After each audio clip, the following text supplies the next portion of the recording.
रात का सन्नाटा छाया हुआ था। हवाएं चल रही थी। अंधेरे को चीरती हुई चांद की रोशनी माहौल को बेहद हसीन बना रही थी। अंधेरी रात में पूनम का चांद ऐसे चमक रहा था जैसे सुहागन के माथे पर सिंदूर और आसमान की रौनक दुगनी से चौगुनी हो रही थी। उसी चांद की रोशनी में रोशन एक बिल्डिंग के बालकनी में अश्विन खड़ा था। वो अपने बाइनोकुलर से कुछ देखने की कोशिश कर रहा था, जैसे किसी को ढूंढ रहा हो। इधर उधर हर जगह अपनी नजर डाल रहा था। अश्विन इंजीनियरिंग का सेकेंड ईयर का स्टूडेंट है। उसकी लाइफ में सब कुछ सही चल रहा है, पर मन की शांति नहीं है, क्योंकि उसकी लाइफ में चरम तृप्ति का आनंद उसे कभी मिला ही नहीं। लगता है जैसे कोई सन्यास चल रहा हो। पता नहीं ये सन्यास कब खत्म होगा। अश्विन ये सोच ही रहा था कि उसकी नजर एक लड़की पर पड़ती है जो उसके बिल्डिंग के अंदर आ रही होती है।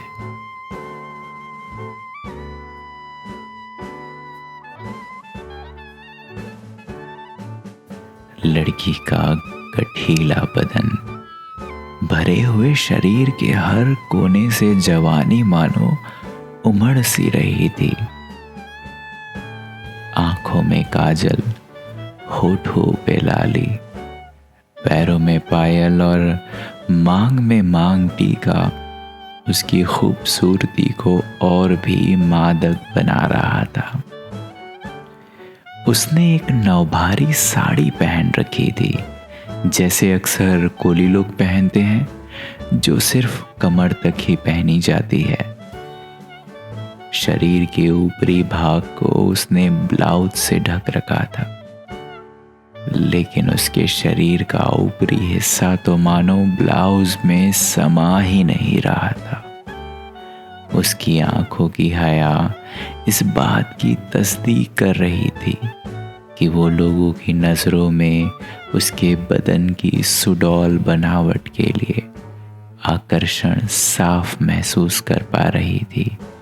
ऊपर से लेकर नीचे तक वो ऐसी लग रही थी जैसे कोई विस्फोटक पदार्थ।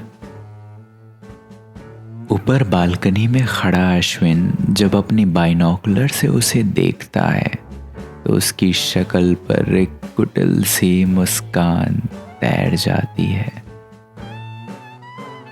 वो लड़की उसी बिल्डिंग की काम वाली होती है जो किसी काम से बिल्डिंग में आती है और ऊपर जाने लगती है। वो अचानक अश्विन के रूम में ही आ जाती है।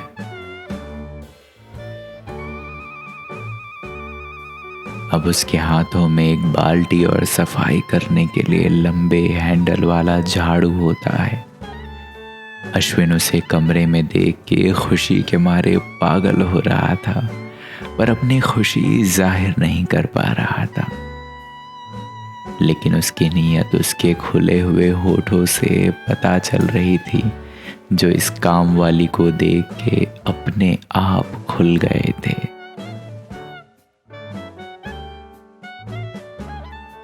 काम वाली उसकी नीयत समझ रही थी और उसको घूरते हुए वो घर के काम करने लग जाती है। जब वो झाड़ू लगाने के लिए झुकती है, अश्विन उसके पृष्ठभाग को ऐसे घूरता है जैसे जन्मों का प्यासा हो और आज रेगिस्तान में उसको पानी दिख गया हो।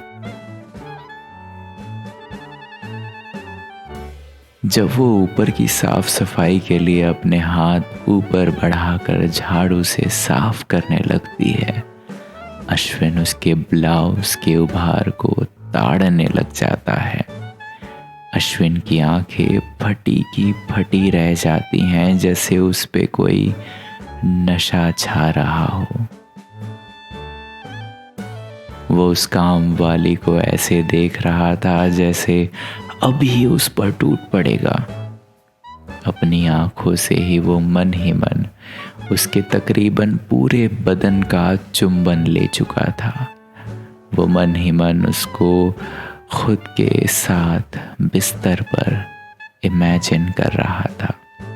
अचानक इसी बीच अश्विन का रूममेट राहुल वहां आ जाता है और अश्विन के इस ख्याली और पूर्णतया मानसिक सिलसिले को झटका देते हुए कहता है, अबे क्या कर रहा है? अश्विन अचानक उसे अपने पास देख के थोड़ा सा घबरा जाता है और अनजान बनने की कोशिश करते हुए बोलता है, कुछ भी तो नहीं यार। अच्छा, अबे मुझे सब पता है तू क्या कर रहा है हवस के पुजारी। राहुल उसकी आंखों में देखते हुए बोलता है जैसे उसकी चोरी पकड़ ली हो। अश्विन अपनी चोरी पकड़ने की बात से थोड़ा सा शर्मिंदा होता है, पर अपनी बात रखते हुए कहता है, क्या करूं यार, कंट्रोल ही नहीं होता। हर पल नजर ढूंढती है कुछ ना कुछ, जैसे सदियों का भूखा हूं। मुझे कुछ समझ नहीं आता यार कि मैं क्या करूं। मैं चाह कर भी अपने आप को रोक नहीं पाता। राहुल अश्विन की बातें सुनता और सहानुभूति दिखाते हुए उसे समझा रहा है, मैं समझता हूं यार, तू अभी तक वर्जिन है ना, इसीलिए तुझे ज्यादा तड़प हो रही है। अरे पर एटलीस्ट काम वाली को तो छोड़ दे। तुझे पता है ना शहर में काम वाली मिलना कितना मुश्किल है। अबे अगर ये भी भाग गई तो बर्तन, झाड़ू, कपड़े सब खुद करने पड़ेंगे। और साले ऐसे लड़कियों को ताड़ेगा ना तो कोई भी नहीं रुकेगी तेरे पास, सब भाग जाएगी। नियत शक्ल पर दिखनी नहीं चाहिए मेरे भाई। ये सब काम प्यार से होता है, बहुत संयम रखना पड़ता है, समझा। अश्विन उसकी बात को काटते हुए फ्रस्ट्रेशन में कहता है, क्या समझा, कुछ समझ आता ही नहीं। सच में कुछ भी देखते ही ऐसे करंट लगता है ना कि मैं पूरा का पूरा बहक जाता हूं। ये क्यूरोसिटी ना यार एक दिन कांड करवाएगी, मैं बता रहा हूं। तुझसे क्या छुपाऊं यार, साला कोई लड़की अभी तक कॉफी से आगे नहीं बढ़ी, न किस न कुछ और। मुझसे अब ये वर्जिनिटी बर्दाश्त नहीं होती। बैंचोद करूं तो क्या करूं। दोनों बातें कर रहे होते हैं कि काम वाली वापस जाने लगती है। अश्विन जाते हुए फिर से अपनी हवस भरी नजरों से उसे देखने लगता है। अश्विन को काम वाली पर नजर डालते देख राहुल फटकारते हुए उसे कहता है, अबे चूतिए, देखने से कुछ नहीं होगा। और तुझे एग्जाम की कुछ पढ़ी भी है या नहीं? साले जब देखो तब लड़की ताड़ने में लगा रहता है। अगर इस बार एग्जाम क्लियर नहीं किया ना तो जानता है ना क्या होगा। तेरे डैडी ने वार्निंग दी है, हाथ तोड़ देंगे। फिर ना खाने लायक रहेगा ना हिलाने लायक, समझा। कहते हुए हंस पड़ता है राहुल। अश्विन अफसोस में अपना सर नीचे कर लेता है। अश्विन मायूस होकर कहता है, क्या करूं, कैसे संयम रखूं। लगता है मेरी जवानी ऐसे ही बर्बाद हो जाएगी। जितनी फैंटेसी के सपने देखे हैं ना भाई, सब सपना ही रह जाएगा। अश्विन बोलते हुए सोफे के ऊपर बैठ जाता है जैसे जंग में हारा हुआ कोई सिपाही हो। राहुल उसको मायूस देख के थोड़ा दुखी होता है, लेकिन उसको हिम्मत देने के लिए कहता है, इतना मत सोच, ज्यादा सोचेगा तो नर्वस सिस्टम ब्रेकडाउन हो जाएगा तेरा। चिल कर, अरे सब ठीक हो जाएगा। ओके चल, अभी मैं निकलता हूँ, मुझे एक फ्रेंड से मिलने जाना है। ये बोलते हुए वो कबर्ड से अपना जैकेट और बाइक की चाबी निकालता है। ये देख के अश्विन कमेंट करने के अंदाज में उसको कहता है, फ्रेंड, तेरा सही है भाई, कहते हुए एक मुस्कान देता है। राहुल उसकी बातें सुन के उसको घूरने लगता है जैसे उसको अश्विन का टोंट अच्छा ना लगा हो, और बाय बोलते हुए वहां से निकल जाता है।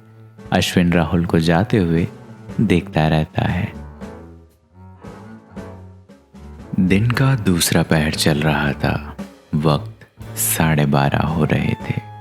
अश्विन अपने बिस्तर पर बैठकर पढ़ने की कोशिश कर रहा था, लेकिन किताब के पन्ने की लिखाई जैसे उसके सर के ऊपर से जा रही थी। उसका मन पढ़ाई में बिल्कुल नहीं लग रहा था। वो बार बार घड़ी को देख रहा था। उसके बगल में उसके बाइनोकुलर रखे थे, जिसके पास एक मस्त राम की हसीन कहानी की किताब पड़ी थी। वो पढ़ने की बहुत कोशिश कर रहा था, लेकिन हर बार उसकी नज़र घड़ी पर और पास रखे बाइनोकुलर पर जा रही थी, जैसे उसका मन कुछ और करने का हो। अंत में वो पढ़ाई छोड़ अपने मन की शांति के लिए बाइनोकुलर लेकर बालकनी पर जाता है और आसपास देखने लग जाता है। वो नीचे देखता है जहां उसको कोई औरत नहीं दिखती। फिर वो अगल बगल हर जगह देखता है। बिल्डिंग के गार्डन की तरफ भी देखता है, पर वहां भी उसे कोई नहीं मिलता। फिर वो दूसरे आसपास के घरों की खिड़कियों को देखने लग जाता है जो उसके बालकनी के आसपास थे, पर वहां भी उसको कुछ खास सफलता नहीं मिलती। कुछ खिड़कियां बंद होती हैं, कुछ खिड़कियों से अंधेरा ही झलक रहा था, कुछ खिड़कियां आधी खुली हुई थी, पर वहां कोई नहीं था। ऐसे ढूंढ ढूंढ के वो मायूस हो गया था कि अचानक उसकी नज़र एक खिड़की पर पड़ती है जो खुली हुई थी। वो उस खिड़की से अंदर झांकता है तो उसे एक लड़की दिखती है जो अपने कमरे में शीशे लगा रही थी। ऐसा लग रहा था घर का माहौल देख के जैसे वो लड़की नई नई शिफ्ट हुई हो। वहाँ बहुत सारी पेटियां पड़ी हुई थी, जिनमें से कुछ अभी तक खुली भी नहीं थी। बाकी कुछ ऐसी थी जो खुली हुई थी। कुछ पेटियों से सामान निकला हुआ नहीं था। अश्विन पूरे कमरे का मुआयना दूर से कर रहा था और वापस वो उस लड़की को देखने लगता है और उसके चेहरे की मायूसी अब उत्साह में परिवर्तित हो जाती है। वो देखते हुए स्माइल करता है और उसकी आदत के मुताबिक उसका मुंह खुला का खुला रह जाता है।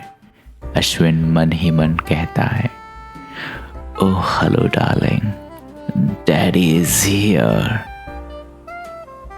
लड़की ने एक छोटी सी टॉप पहन रखी थी और नीचे एक स्किन टाइट जैगिंग्स पहनी थी जो बहुत ही आकर्षक थी।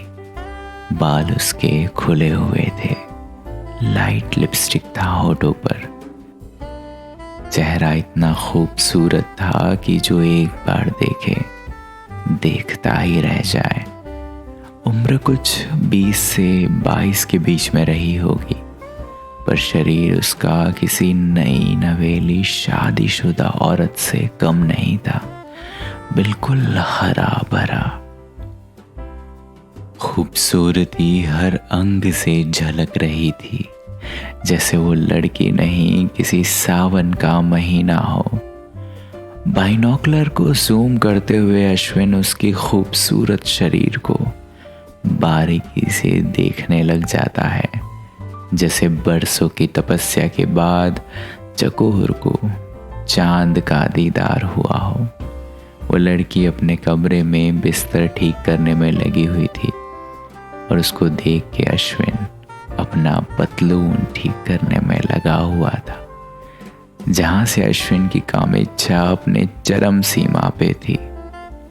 अश्विन को बहुत मजा आ रहा था, इसीलिए वो लगातार उस लड़की की तरफ देखे जा रहा था।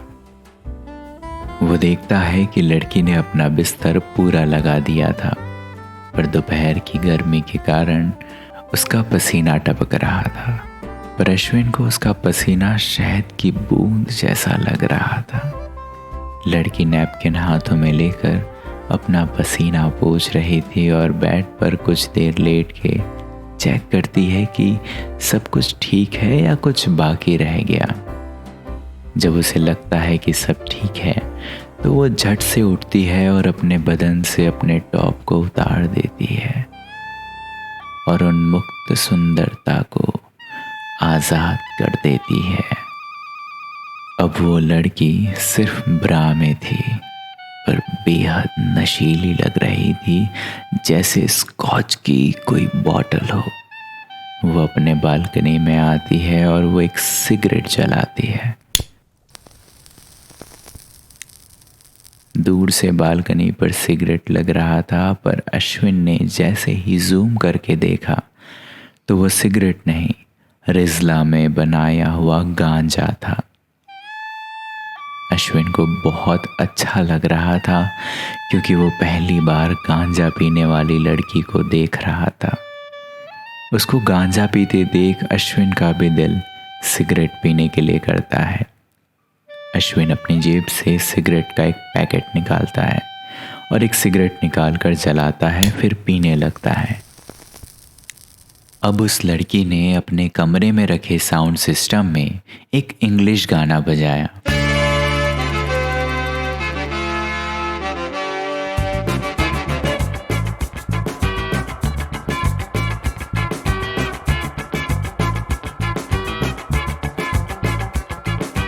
बालकनी के बीच फासले की वजह से अश्विन को बोल तो समझ नहीं आ रहे थे, पर गाने की धुन बहुत उन्मादक सिडक्टिव थी। अश्विन उसको एकटक देखे जा रहा था, बिना पलके झपकाए। उसकी क्लेवेज, हिप्स और उसकी वेस्ट लाइन पे उसकी नजरों की मेहरबानी कुछ ज्यादा ही हो रही थी। लड़की ने म्यूजिक की धुन के साथ साथ थिरकना भी शुरू कर दिया था, जो माहौल को और भी मनोरम बना रहा था। अश्विन तो ऐसे खुश हो रहा था जैसे ये सब देख के उसकी लॉटरी लग गई हो। लड़की स्लो डांस करते करते मिरर के पास जाती है और अपने आप को मिरर में देखने लगती है, जैसे उसको खुद के बदन से प्यार हो गया हो। खूब निहारती है अपने आप को, फिर धीरे धीरे अपने कर्व्स को निहारते हुए अपने ब्रा को धीरे धीरे अनहुक करते हुए अपने बालों को अपने कंधों के आगे लाकर रख देती है। अश्विन पूरी कोशिश में था कि कैसे भी करके उसके बाल वहां से हट जाएं, तो शायद उसे वो देखने मिल जाए जिसकी चाहत उसे थी। लेकिन फिर भी जितना दिख रहा था वो अश्विन के लिए किसी चरम सुख से कम नहीं था। लड़की धीरे धीरे अपने खुद के बदन से खेलना शुरू कर देती है, कभी अपने सीने पर तो कभी दोनों टांगों के ऊपर अपनी वेस्ट लाइन तक हाथ फिराना शुरू कर देती है और फिर पूरे बदन को सहलाने लगती है। ये दृश्य बेहद उत्तेजक था, इसीलिए अश्विन भी बहुत उत्तेजित हो जाता है और दिल ही दिल में बोलता है, come baby, come to me, I want you, I really really want you. एक तरफ वो मादक म्यूजिक, दूसरी तरफ एक बेहद खूबसूरत हसीन जवान और आधे से भी कम कपड़ों में वो हसीन लड़की। दृश्य ऐसा था कि कोई शायद ही भूल पाए, और अश्विन तो था ही बेसब्रा, भूखा और नौजवान जैसे कोई बंजर रेगिस्तान। उसके लिए तो ये किसी तूफान भरे बरसात से कम नहीं था। वो भी लड़की को देखते देखते अपने हाथ अपने पतलून की जेबों के आसपास फिराने लगता है और हल्के हल्के चरम सीमा के पार जाने की अवस्था में खुद को खोने लगता है।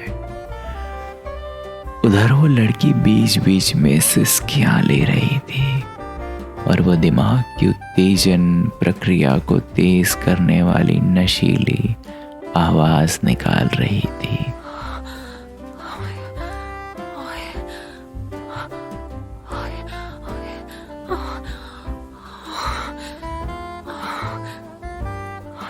किसी भी मर्द को लाचार करने के लिए वो आवाज काफी थी। दोनों ही अपनी चरम सीमा पे थे और फिर एक साथ शांत होने लगते हैं जैसे तूफान थम गया हो।